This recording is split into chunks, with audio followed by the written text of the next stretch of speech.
Okay, so in this example, we're being asked to find the center, vertices, and foci. And notice that we are provided an equation. And looking at this, we know that we're going to be dealing with a hyperbola, all right? And again, we've talked about this in the past, but our operator gives that information away, all right? So this is in fact going to be a hyperbola, and it will be useful to go ahead and write out the equation for a hyperbola, and that's the following.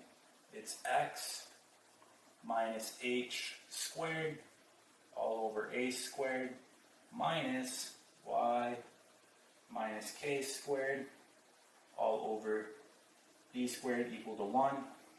All right, and based on what we have here, we know that it's going to be a horizontal hyperbola, meaning it's going to look something like this, okay?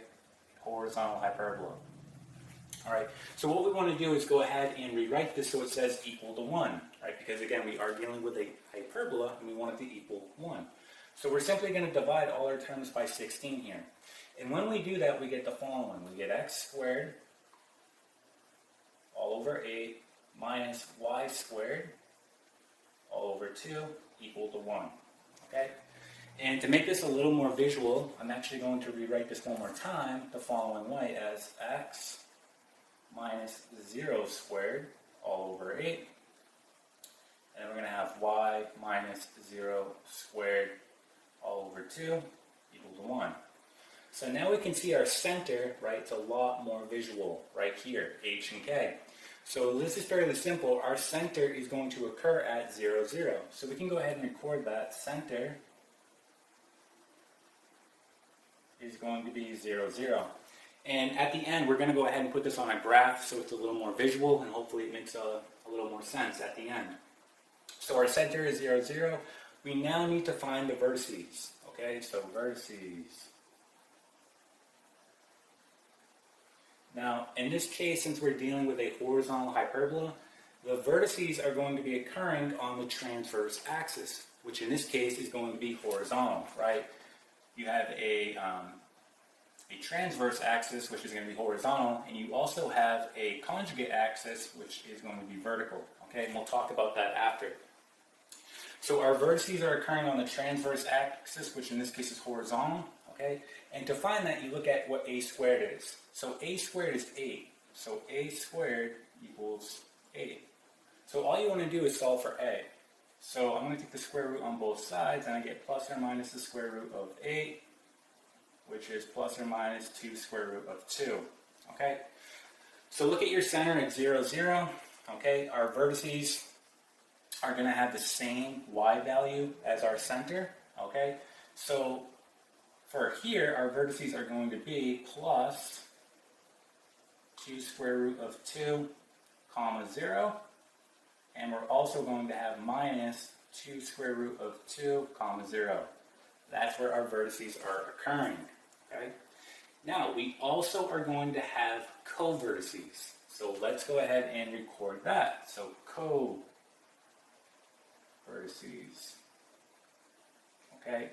And that's going to be occurring on the conjugate axis, which in this case is vertical. Okay?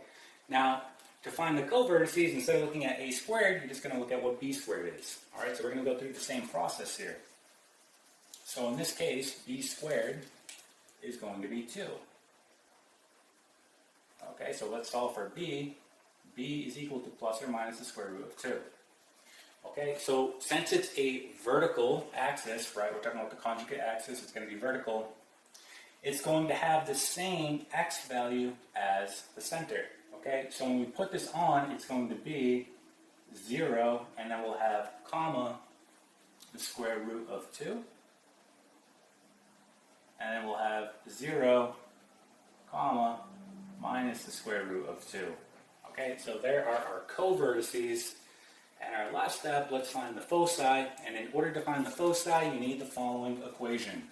And that equation is this. A squared plus b squared equals c squared, right? This is the equation we use to find the foci of a hyperbola. So just filling in our information, a squared is 8, b squared is going to be 2, and then we just have c squared. So we get 10 equal to c squared. Solving for c here, we get c is equal to plus or minus the square root of 10. Okay, so our foci is going to have the same y value as our center, okay, just like our vertices did here. So writing this out, we're going to have our foci, okay, is going to be the square root of 10, comma 0, and then negative square root of 10, comma 0. All right, so again, it does have the same y value as our center, just like our vertices did. All right, so now that we have this information, technically you are done, right? We have our center, our vertices, our co-vertices, and our foci. But let's go ahead and put this on a graph so it's a little bit more visual, and hopefully it makes a little bit more sense. Okay, so let's go ahead and do that. Okay, so I went ahead and just drew out a quick coordinate grid, and I rewrote what we found. So our center, that stands for C. Our vertices, I put V. CV, that stands for co-vertices, and F, our foci.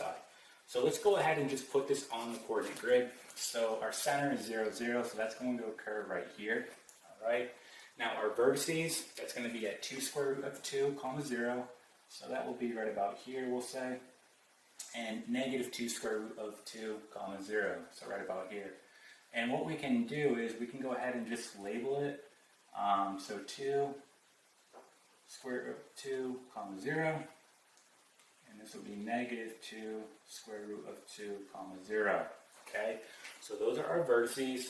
Now our co-vertices, 0 square root of 2. So we'll just put that right about here. And 0, comma negative square root of 2, right here. So again, we can go ahead and put labels on that. So this is going to be 0, comma square root of 2. And this will be 0, comma negative square root of 2. All right. Now, our last step, let's go ahead and put on our foci. So that will be at negative square root of 10. So we'll just set it right about here. So negative square root of 10, comma 0. And positive square root of 10, comma 0. Right? So now we can go ahead and put it all together. Now what I like to do is we can connect our vertices and co-vertices with a dashed line, and you'll actually end up making a box, right? So you'll have something that looks like this. Again, I'm doing it by hand, so it's not going to be perfect, okay? But we'll have something that looks like this. And this kind of just helps you when you go ahead and graph it by hand. And then, again, we're dealing with a horizontal hyperbola, so we'll have something that looks like this. And let's go ahead and just draw that on now, so we'll have something like this.